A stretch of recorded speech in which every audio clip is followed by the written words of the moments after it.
Oke, kita lanjutkan diskusi kita tentang EPS. EPS itu namanya aja earning per share, berarti earning per lembar saham.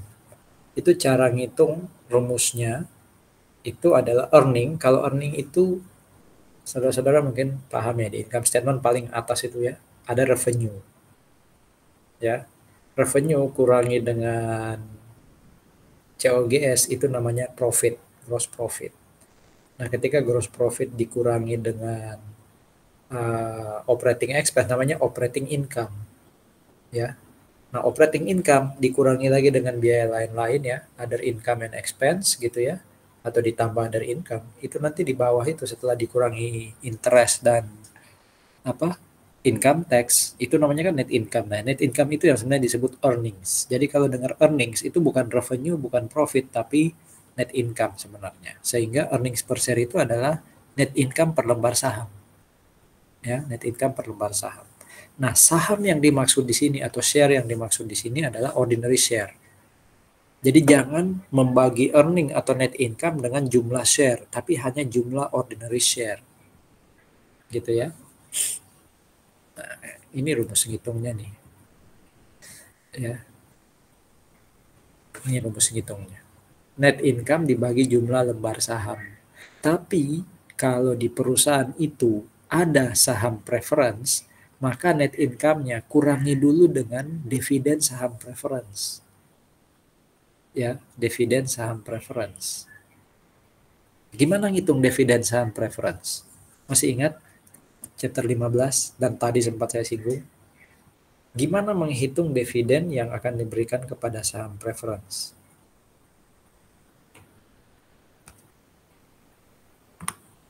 Yang atas kayaknya. Nah, ini kayak ini. Ini nih 6% par value 100. Berarti dividennya adalah 6% kali 100. Berarti 6. Berarti kalau net income kita 100, nah yang atas ini berarti 100 kurang 6. Gitu ya. Dibagi jumlah ordinary share yang beredar. Tapi bukan jumlah ordinary share secara fisik per 31 Desember. Karena kan bisa aja ya, 1 Januari jumlah ordinary share 100. Terus kita beli treasury share 2000, berarti yang beredar 98. Berarti akhir tahun jumlahnya 98, bukan 98 yang jadi penyebut, tapi rata-rata. Nama rata-ratanya weighted average. Ya. Jadi menghitung EPS adalah net income kurangi dengan dividennya preference dibagi dengan jumlah rata-rata saham ordinary yang beredar. Itulah EPS. Ya. Nah, EPS yang simple ya, EPS yang simple itu adalah EPS yang tidak ada efek dilusi. Ya, tidak ada efek dilusi. Sementara EPS yang kompleks itu di dalamnya ada efek dilusi. Sekali lagi apa itu dilusi? Nanti saya jelaskan. Ya. Jadi kalau ngitung EPS kayak gini dan tidak ada surat berharga yang memberi efek dilusi, itu disebut simple EPS. Tapi kalau ngitung EPS lalu di dalamnya ada surat berharga yang memberi efek dilusi, itu namanya kompleks ya EPS. Ya, jadi kalau ada dilutive securities, itulah kompleks EPS. Nah, di sini dikatakan apa itu dilutif atau dilusi. Dilutif atau dilusi itu adalah efek yang timbul terhadap EPS, di mana EPS-nya jadi menurun. Jadi kalau saya ngitung EPS 100 per lembar, lalu karena ada surat berharga yang dilusi tadi membuat EPS jadi 80, nah berarti surat berharga tadi pas disebut dilutive securities.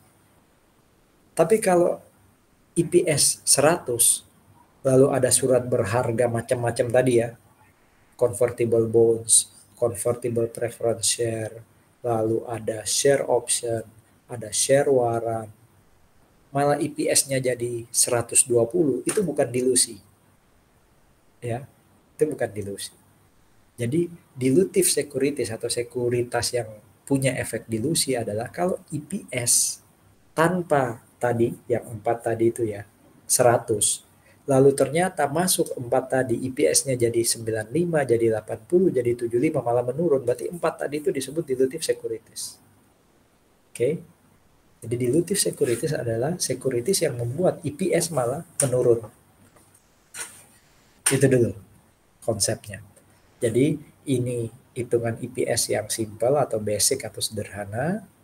Ada EPS yang kompleks. Itu berarti tadi ada salah satu di antara 4 tadi. Convertible bonds, convertible preference shares, share option, share warrant.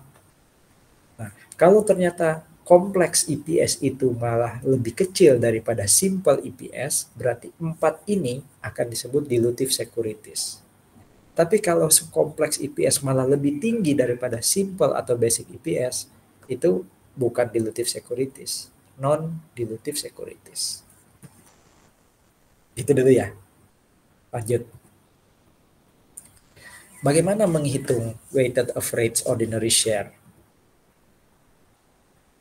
Ya, intinya adalah kita pengen menghitung rata-rata jumlah saham beredar dengan mempertimbangkan kalau ada saham yang kita tarik dalam bentuk treasury share, termasuk kalau ada saham yang kita bagi dalam bentuk share dividend. Atau kalau sahamnya malah bertambah karena share split. Minggu lalu kan ada share split ya. Jadi tidak mengubah equity tapi jumlah sahamnya bertambah. Jadi jumlah saham bertambah atau berkurang itu nanti akan mempengaruhi rata-ratanya. Nih, lihat kasus ya. Lihat kasus. Kita mau cari angka penyebut yang bawah nih. Angka penyebut yang bawah di ilustrasi ini nggak boleh pakai 141. Ini adalah jumlah saham yang beredar per 31 Desember. Nggak boleh pakai 141. Kita hitung rata-ratanya. Jadi ini diketahui ya. Per 1 Januari jumlah saham yang beredar 90.000. Pas 1 April kita menerbitkan saham baru, right issue. Dalam rangka dapat cash. Jumlah saham yang beredar atau ditambah 30.000 sehingga total yang beredar jadi 120. Per 1 Juli kita beli. Jadi saham yang beredar di pasar kita tarik 39. Ada treasury share 39.000. Berarti yang beredar kan hanya 81. Tanggal 1 November kita terbitkan lagi saham baru 60. Berarti total saham yang beredar 141. Clear ya? Ini kan di soal nih. Berapa rata-rata saham yang beredar ini di pasar selama tahun 2023? Cara ngitungnya gitu. Jadi ini tadi ya yang diketahui di soal.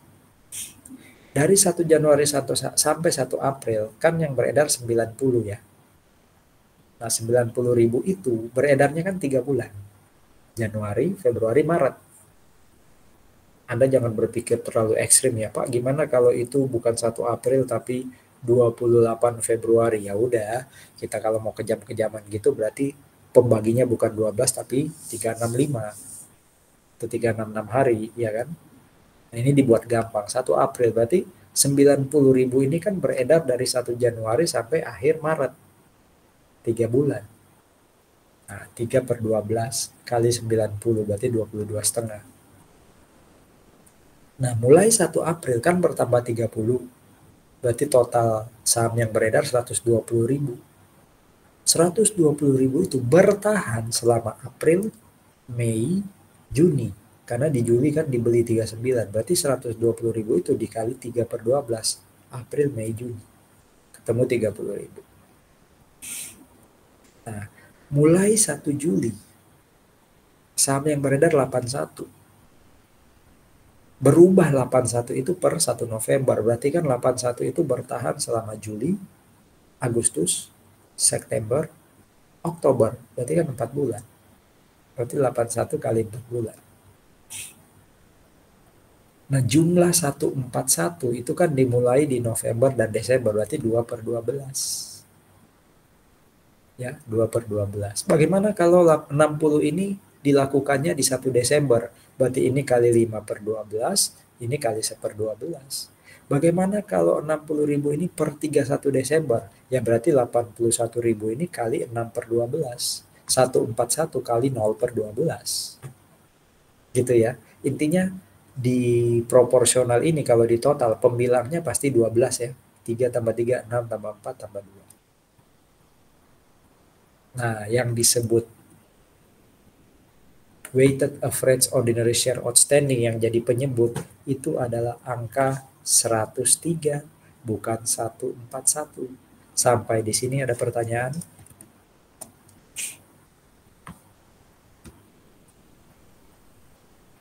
Fair ya? Oke. Itu cara menghitung weighted average ordinary share. Jadi kalau diketahui di soal, wah bersyukur nggak perlu ngitung ini. Tapi kalau disuruh ngitung, sudah diberitahu caranya. Oke. Nah, bagaimana kalau kasusnya, ini kan 141 ending balance. Bagaimana kasusnya kalau kayak gini? 210. Jadi awal tahun 100, terus terbit 20.000, ada 120.000. Nah, kalau ini terbit 60.000 tapi untuk share dividend. Jadi 120.000, 50%-nya kan 60.000 ya. Ada share dividend 180. Lalu ada issued lagi 30.000 per 1 November. Sama sebenarnya prinsipnya kayak ini. Bedanya apa? Di sini nggak ada share dividend. Di ilustrasi 16 ini nggak ada share dividend. Di 16-17 ini ada share dividend. Berarti kalau ada share dividend atau share split, kita harus tambah kolom lagi namanya kolom restatement. Ya, kolom restatement.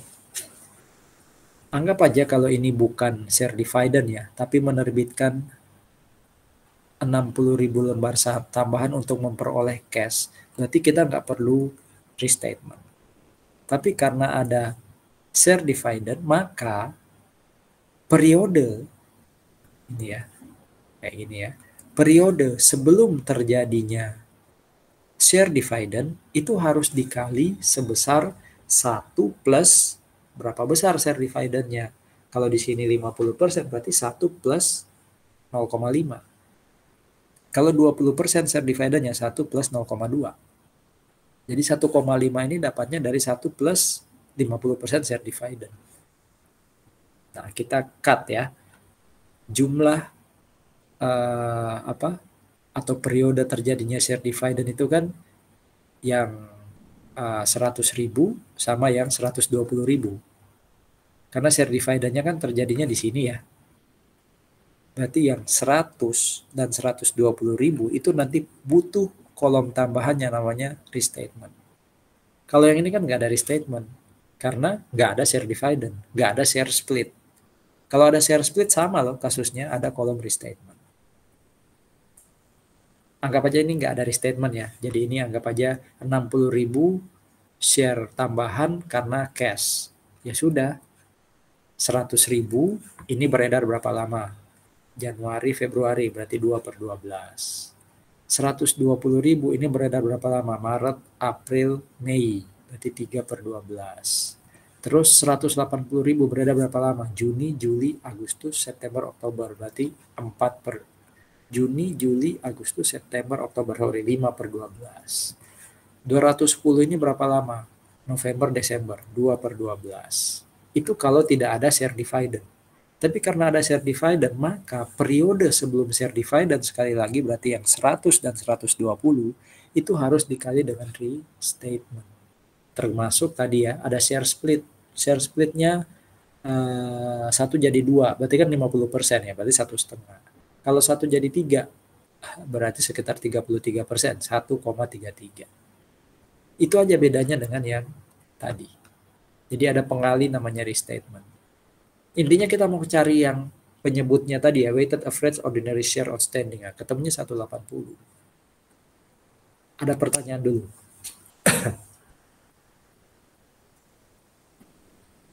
Yang buat juga tidak fit itu kadang kalau lagi sakit gini, karena ngomong terus itu kan ada suara ini kan pita suaranya kan terganggu ya. Itu yang memperparah tenggorokan. Makanya suara saya sudah agak melemah nih. Tidak menyerah demi Anda. Gak ada ya? Oke. Nah, sekarang ini kan tadi latihan 2 ya. 1, kasusnya tidak ada share dividend atau share split. Ini ada share dividend atau share split. Nah, ini digabung. Sudah ada net income. Oke. Perusahaan ini income from continuing operation-nya 580, ada gain discontinued 240. Ya. Dia membagi dividen 1 per lembar saham untuk preference share. Di mana preference share yang beredar ini 100.000. Oke. Ini juga informasi saham yang beredarnya selama 2022. Nah, langkah pertama hitung dulu weighted average ordinary share outstanding. Ya. Ingat kalau ada share split berarti sebelum share split harus di restatement. Restatementnya ini 3 ya, 1 dibagi 3. Berarti kan 3 kali ya bertambahnya. Kalau tadi share dividend kan 0,5%, berarti bertambahnya 1,5 kali kan. Ini 3 kali bertambahnya. Berarti yang 180.000 ini beredarnya kan Januari, Februari, Maret, April. Berarti 4/12. Tapi dikali 3. 180 dikali 3. Yang 150.000 ini beredarnya Mei, Juni. Berarti kali 2/12. Tapi dikali 3. Karena sebelum terjadi share split. Oke. Nah, yang 450.000 ini beredarnya kan Juli, Agustus, September, Oktober, November, Desember. Berarti 6 bulan. 450.000 ini 6 bulan. Kenapa 500.000 nggak dihitung? Karena 500.000 ini kan baru beredar per 31 Desember. Berarti kalaupun mau dikali di sini kalinya 0/12 kan. Silakan nanti di baris keempat ditulis 500.000. Restatementnya nggak ada tapi fractionnya 0/12. Kan totalnya tetap harus 12/12 nih. Intinya kita ketemu 480 untuk masuk di rumus ini. Yang bawah. Itu dulu, 480 ada pertanyaan?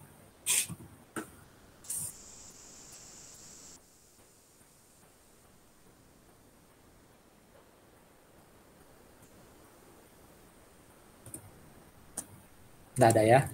Lanjut. Nah, di sini ada income from operating ya. Ada preference dividend 100.000. Ya, ada preference dividend 100.000 ya. Di mana tadi katanya ada income from continuing operation 480 ya, ditambah dengan gain ya. Punya income from continuing operation 580 dan punya gain 240 ya, punya gain 240. Berarti 580 ditambah 240 itu berapa? 820 ya. Nah, 820 itu kan income. Padahal dia punya preference dividend 100. Ya kan? Dia punya preference dividend 100. Berarti 820 ini net income dikurangi preference dividend 100 kan tinggal 720. Berarti kita ketemu yang atas ya. 820 kurangi 100 atau yang atas jadi 720, bawahnya kalau nggak salah tadi kan 480.000. Ya udah tinggal dibagi. 720 dibagi 480, itulah EPS kita. Ya, itulah EPS kita. EPS kita berapa ya? EPS kita adalah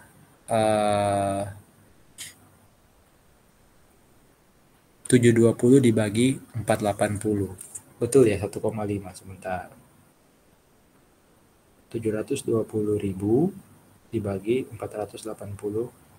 Ya, ini EPS kita, 1,5. Kenapa 720 sekali lagi? 580 tambah 240 kurangi 100.000 preference dividend. Kalau ini kan diketahui preference, tapi bisa aja saya buat soal nggak diketahui. Hitungnya gimana tadi? Persentase preference shares dikali par value-nya. Itulah preference dividend. Berarti kita selesai menghitung EPS, tapi EPS yang simple atau basic atau dasar. Karena di dalamnya belum ada informasi 4 sekuritas tadi. Preference dividend yang convertible, bonds yang convertible, stock option, stock warrant, nggak ada tadi. Makanya ini masih yang 1,5 ini masih basic atau simple EPS. Silakan bertanya dulu sebelum kita masuk ke diluted EPS.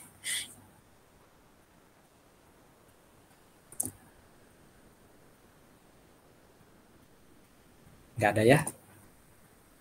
Oke. Complex capital structure itu muncul kalau punya convertible bonds, convertible preference share, option, warrant, ya, atau surat berharga lain. Yang kemudian kalau EPS karena adanya ini malah turun, itu nanti disebut sebagai dilutive securities. Karena EPS-nya turun. Ya. Nah, perusahaan kalau ada securities kayak gini dan EPS-nya jadi lebih kecil karena ada securities ini, itu harus laporkan 2 EPS. EPS yang basic atau simple dan EPS yang turun karena ada dilutive ini. Tapi kalau ternyata ada securities ini EPS-nya malah naik, dia cukup laporkan yang basic aja. Nggak perlu kasih EPS yang lebih tinggi. Ya, karena konservatif ya. Dilutif itu kan EPS jadi lebih rendah. Kita kasih tahu ke investor, karena ada securities yang kayak gini, EPS kita bisa jadi turun loh. Monggo kalau tetap mau invest. Tapi kalau Anda tetap invest dan turun EPS, kan saya sudah ngomong dari awal.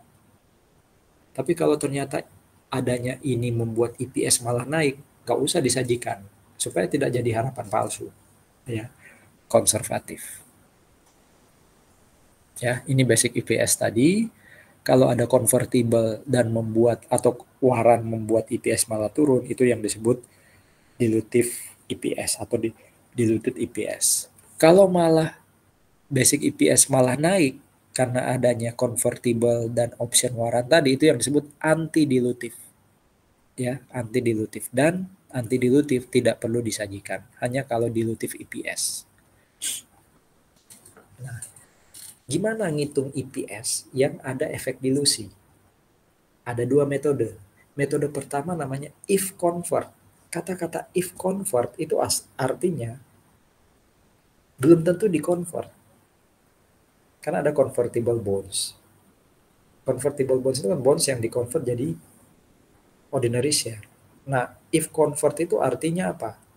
Jika ya itu di convert, kira-kira EPS jadi berapa? Bila itu di convert, EPS jadi berapa? Itu if convert. Berarti sebenarnya convertible bonds atau preference share itu belum di convert. Itu namanya metode if convert. Ya. Nah, asumsinya adalah bonds tadi di convert. Tapi kenyataannya belum loh ya. Jadi EPS kita hitung kalau bonds ternyata di convert. Ingat, kalau bonds tadi tetap dipegang oleh investor dan tidak di convert, kita kan bayar interest. Kalau dia convert, apa akibatnya terhadap hitungan EPS? Ini rumus EPS. EPS kalau tidak di-convert kan namanya simple EPS. Tapi kalau seandainya dia di-convert, ada convertible bonds, apa akibatnya terhadap angka-angka di sini? Ada yang bisa melogika? Saya ngitung EPS tanpa memperhitungkan apakah convertible bonds di-convert. Itu basic EPS.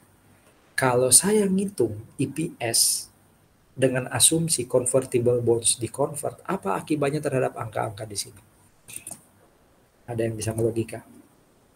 Net income tetap nggak? Kalau ternyata convertible bonds di-convert. Net income tetap bertambah atau berkurang kalau convertible bonds di-convert? Ayo dong. Hampir setengah 8.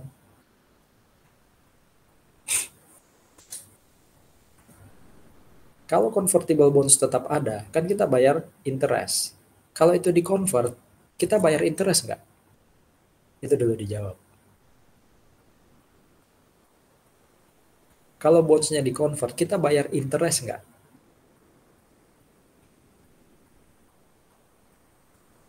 Nggak bayar. Oke. Apa akibatnya terhadap angka-angka di sini, Roderick? Baik net income, baik preference, maupun weighted average outstanding share. Pengaruhnya ke angka yang mana? Nah, net income naik. Berarti ini bisa naik. Apalagi ngaruhnya? Preference dividend ngaruh nggak dengan convertible bonds? Ayo, jawab cepat, Roderick. Preference dividend ngaruh nggak dengan adanya convertible bonds? Enggak. Berarti ini nggak berubah. Ini jadi naik. Kalau penyebutnya, ngaruh nggak? Weighted average outstanding share. Ngaruh nggak ke jumlah saham yang beredar? Ngaruh. Ngaruhnya apa? Berarti ini akan tambah besar atau tambah dikit? Jumlah saham beredar akan bertambah tambah besar. Nangkap ya Roderick ya. Berarti kalau convertible bonds itu di-convert, net income naik plus. Tapi ini juga tambah naik. Berarti kalau penyebut tambah naik, walaupun ini juga naik, ada kemungkinan IPS-nya apa, Roderick?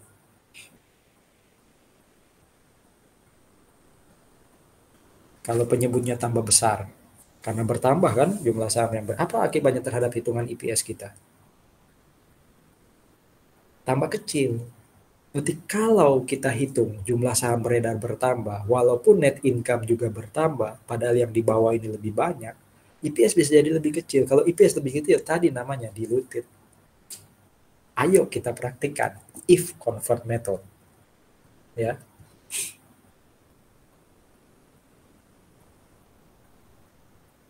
Nah, perusahaan ini punya net income 210.000. Jumlah saham yang beredar rata-ratanya 100.000. Berarti kita bisa hitung basic EPS dong. 210 bagi 100. Ini asumsi nggak ada preference share ya. Berarti net income dikurangi 0 karena nggak ada preference share. Dibagi 100.000. Berarti basic EPS-nya 2,1. Fix, no debat, hitung-hitung EPS yang basic. Ternyata di dalam 210.000 net income ini ada pembayaran bunga untuk 2 convertible bonds. Yang satu itu bunganya 6% ya, dengan total par value 1 juta ya, di mana ini bisa di-convert menjadi 20.000 lembar ordinary share. Ya. Interest expense yang harus dibayar itu sekitar 62.000. Jadi kalau convertible bonds tetap dipegang oleh investor tanpa di-convert, kita harus bayar 62.000. Convertible debt yang kedua itu bunganya 80.000. Nah, if these two securities is dikonversi, maka net income kita itu kan harusnya bertambah 62.000. Tadi kan bunganya 62.000 ya. Bertambah juga 80.000. Nah, kenapa ada 0,4? Karena efek pajak. Ya, efek pajak. Jadi pertambahannya ini berkurang karena ada efek pajak. Kalau pajak kita ignore berarti 210 tambah 62 tambah 80. Kenapa di sini ada 9/12? Ini karena ya convertible bonds kedua ini mulai muncul 1 April. Berarti kan dia di dalam 1 tahun itu hanya beredar April, Mei, Juni, Juli, Agustus, September, Oktober, November, Desember. Jadi dia hanya beredar 9. Makanya ada muncul 9/12. Coba di total. 210 ditambah 62.000 setelah dikurangi efek pajak, ditambah 80.000 setelah dikurangi efek pajak. Ya. Berarti 210 tambah X tambah Y. Ya. Efek tadi kata Roderick, ininya nambah nih. Weighted average-nya bertambah. Bertambah berapa? Ya kita lihat. Yang pertama itu katanya bisa ditukar menjadi 20.000 lembar ordinary share. Nih nambah 20.000. Yang kedua itu katanya bisa jadi 32.000, tapi 32.000 ini kan hanya 9/12 ya. Berarti 24.000. Udah, yang atas di total, dibagi yang bawah, itu setelah dihitung ternyata dapat 1,97. Anda hitung sendiri ya, kita nggak punya waktu lama. Dapatnya 1,97. Kalau tidak ada konversi, simple EPS-nya 2,1. Jika itu dikonversi, ternyata jadi 1,97. Berarti kan dari 2,1 turun jadi 1,97. Berarti dua obligasi ini atau dua convertible bonds ini itu sifatnya dilutif. EPS-nya jadi diluted. Berarti nanti di laporan keuangan kita harus sajikan dua EPS. Basic EPS 2,1 dan diluted EPS 1,97. If convert method itu diasumsikan yang dikonversi semua. Nggak hanya salah satu, kan ada dua ya. Harus dua-duanya yang diasumsi dikonversi. Karena kalau salah satu aja dikonversi, bisa naik, bisa turun. Yang diluted yang mana kan nggak kelihatan. Itu if convert method. Ada pertanyaan?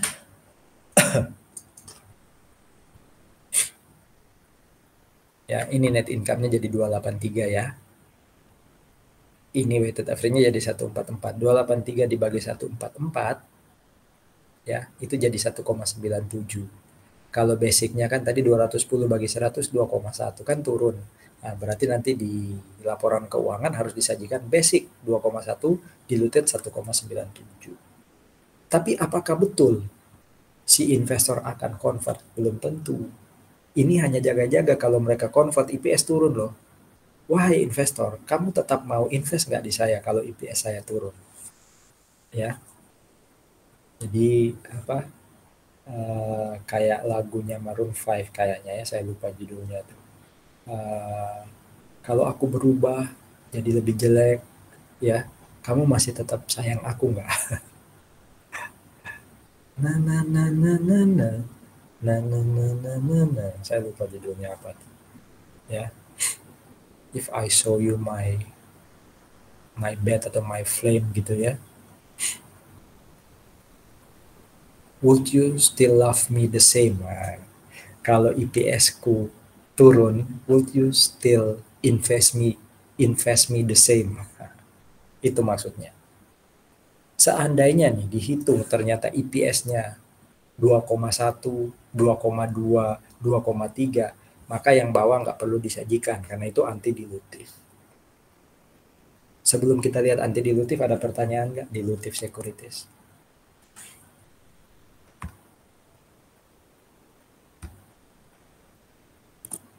Clear ya? Nah, if convert yang kedua berarti kalau convertible preference share. Ayo kita main-main dengan rumus ini lagi. Roderick tadi kayaknya yang cukup tertarik. Silakan kalau yang lain mau ikutan. Apa ngaruhnya di sini, Roderick? Kalau preference share berarti asumsi nggak ada convertible bonds tapi adanya convertible preference share. Apa ngaruhnya di rumus ini, Roderick? Net income berubah nggak kalau preference share di convert? Net income loh yang saya bilang ya, kan ada 3 variabel, net income, preference share, dan weighted average. Net income berubah nggak, Roderick? Atau yang lain?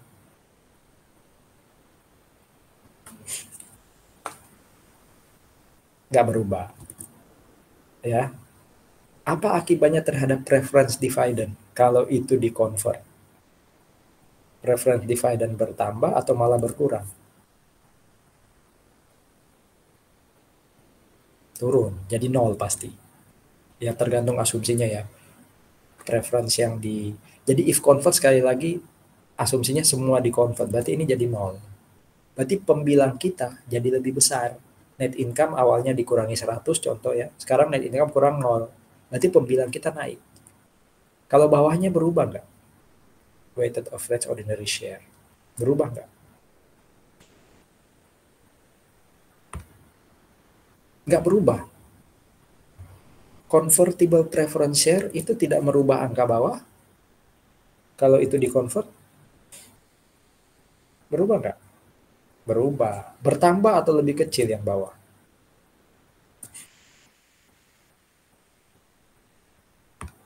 bertambah. Jadi sama kayak if convert dan convertible bonds ini bertambah. Net income awalnya ada pengurang, sekarang net income kurang 0, tapi ini bertambah. Memang atas naik, tapi bawah naik. Nah sekarang tinggal dihitung kalau atas naik dibagi bawah naik, turun nggak EPS-nya? Kalau EPS turun, berarti convertible preference share-nya akan disebut apa? Dilutif. Ya, karena membuat jumlah EPS malah menurun. Ini contoh yang preference share, ya.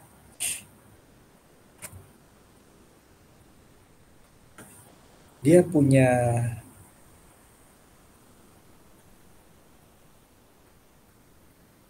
net income 240. Dia punya net income 240. Ada convertible preference share 6%, par value 1 juta. Ingat, di sini nggak disebut loh berapa preference dividend. Berarti ada harus itu 6% kali 1 juta. Atau dengan kata lain, berapa? 60.000. Berarti pembilang kita adalah 240 kurangi 60.000. Ya kan? Penyebutnya adalah jumlah saham yang beredar 100.000. Berarti basic EPS kita 1,8. Itu dulu, ada pertanyaan. Ini rumus basic EPS. Nggak ada ya? Clear ya? Oke.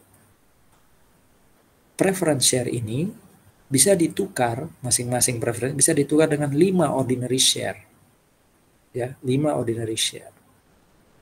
Nah, di sini ada kata-kata preference share ini par value-nya satu lembar itu 100. Padahal di sini ada 1 juta. Berarti lembarnya preference share itu 1 juta bagi 100 kan? Ada berapa? 10.000 lembar. Berarti kalau 10.000 lembar ditukar jadi ordinary share, akan ada 10.000 lembar kali 5. Berarti ada 50.000 ordinary share nanti yang bertambah. Berarti nanti 240 kurang 0 dibagi 100.000 tambah 50.000. Ya kan? Nah, hitung aja 240.000 kan 60.000-nya udah 0 ya. Berarti 240.000 dibagi 150. Dapatnya 1,6. Basicnya 1,8. Kalau di-convert dengan asumsi itu di-convert jadi 1,6. Berarti preference share dalam contoh ini apa? Dia diluted atau dilutive preference share. EPS-nya berarti diluted EPS. Gitu ya. Bagaimana kalau soalnya diganti? Ini ditukar jadi 5, diganti jadi ditukar jadi 3. Berarti 10.000 dikali 3. 10.000 kali 3 kan 30.000. Berarti 240.000 ya, 240.000 dibagi 130.000. Ya. 240.000 dibagi 130.000. Itu kalau dihitung, coba Anda pakai kalkulator ya. Kenapa 240.000 kan 60.000-nya hilang ya. Dibagi dengan 130. Kenapa 130? Kan 100 ditambah 30.000 yang akan beredar. Bagi 130.000. Dapatnya 1,8. Ya, 1,8. Basic EPS 1,8 ya. Kalau dikonversi 1,8 berarti bukan diluted. Ya, bukan diluted. Oke. Paham ya? Jadi tidak perlu dilaporkan. Cukup dilaporkan yang 1,8. Ada pertanyaan?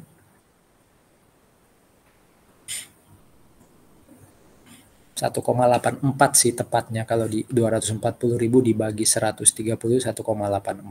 Basicnya 1,8. Berarti kan naik. Oh, bukan diluted. Berarti cukup laporkan basic aja. Anti dilutifnya nggak usah. Berarti securities ini kalau ditukar jadi 3, dia bukan dilutive securities, dia anti dilutive securities. Itu metode pertama namanya if convert, baik convertible bonds maupun convertible preference share. Metode kedua namanya treasury share method. Biasanya treasury share method ini dipakai untuk share warrants atau share option. Sebelum masuk ke share warrant, share option, ada pertanyaan? Oke, pelan-pelan ya. Treasury share method ini juga asumsi, ya mirip kayak if convert. Tapi yang di convert ini adalah share option atau share warrant. Ya, option atau warrant, kemudian di exercise atau di convert. Nah, asumsi kedua adalah gini. Kita punya share warrant yang kita kasih ke eksekutif atau ke karyawan, ya, share option. Kalau mereka exercise, kita kan dapat cash. Betul ya? Tadi kan waktu mereka exercise kita dapat cash di debit kan? Cash di debit, kreditnya adalah share capital dan share premium ordinary. Nah, asumsinya treasury share method ini adalah uang yang kita dapat dari eksekutif tadi, karena mereka mengexercise option atau warrant, itu kita pakai untuk beli saham kita yang beredar di pasar. Makanya namanya treasury share method. Saya dapat duit, tapi kan saya harus terbitkan saham baru kepada share option, pemegang share option sama share warrant ya. Tapi duit yang saya dapat itu saya pakai untuk beli saham yang ada di pasar. Supaya jumlah saham saya yang beredar tidak tambah banyak. Saya punya 100 saham. Karena share option di exercise jadinya 150. Tapi karena saya dapat duit, saya pakai beli lagi saham yang di pasar sehingga bertambahnya nggak 150, mungkin 120 atau 130. Supaya EPS saya nggak turun terlalu banyak. Nah, kita lihat sekarang dengan treasury share treasury share method ini, apakah EPS yang basic itu turun atau malah naik? Kalau turun itu diluted. Gitu ya. Ada pertanyaan dulu sebelum kita masuk. Jadi ini berhayal nih. Berhayal. Oke, lihat. Kita punya net income 220.000, jumlah saham yang beredar rata-ratanya 100. Berarti basic EPS kita 220 bagi 100 atau 2,2. Titik. Itu basic EPS. Clear.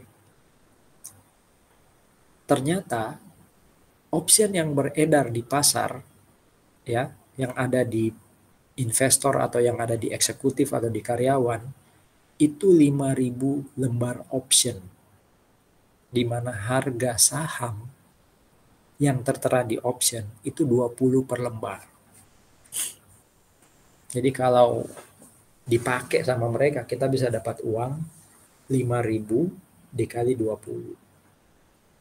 Ya. Harga saham kita di pasar itu 28.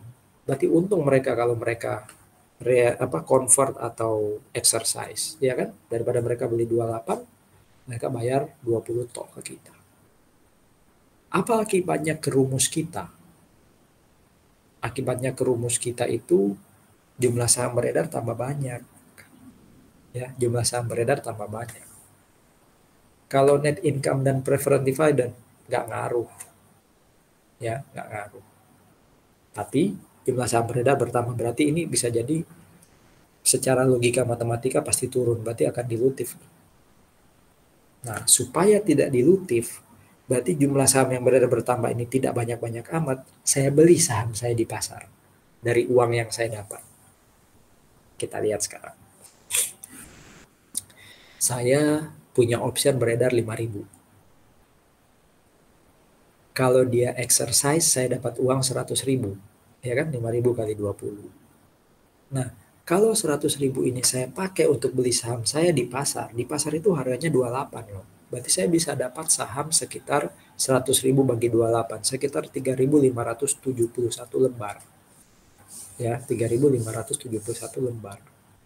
Berarti sebenarnya saham saya yang bertambah itu bukan 5.000, tapi 5.000 kurangi 3.571. Berarti yang bertambah adalah 1.429. Berarti weighted average outstanding share saya bukan 100.000 tambah 5.000, tapi 100.000 tambah 1.429. Dengan kata lain 101.429. Ya kan? Karena net income dan preferred dividend nggak berubah. Ya kan? Ini kan stock option, stock warrant nggak ngaruh ke net income, ya, juga nggak ngaruh ke preferred dividend. Berarti kan tetap net income-nya 220. Tapi penyebutnya jadi 101. Ya. Ya logikanya kalau ini makin besar akan turun dia. Jadi basic EPS 2,2 ya. Kompleks IPS-nya 2,17 karena kompleks IPS-nya ini lebih rendah dari 2,2. Kompleks IPS ini disebut diluted EPS. Berarti share option atau share warrant tadi itu dilutive securities. Kenapa? Karena membuat EPS yang basic menjadi turun kalau itu di exercise. Rasanya nggak mungkin anti dilusi ya, karena toh akan mengakibatkan ini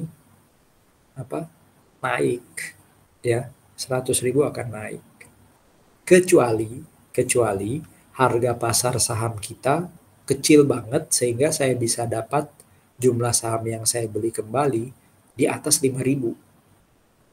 Anggap aja ini cuma 15 atau cuma 10, berarti 100.000 bagi 10 ini kan besar nih. Kalau ini besar, berarti jumlah saham di pasar justru bukan bertambah tapi berkurang. Kalau itu berkurang, berarti ini kan bukan 101, tapi anggap aja 90 atau 85.000. Berarti 220 bagi 85, ini bisa di bawah 2,2. Di atas 2,2. Itu anti dilutif. Tapi umumnya kalau harga pasar saham itu lebih tinggi dari harga option, pasti anti dilutif. Pasti dilutif. Pasti lebih kecil. Ya kan?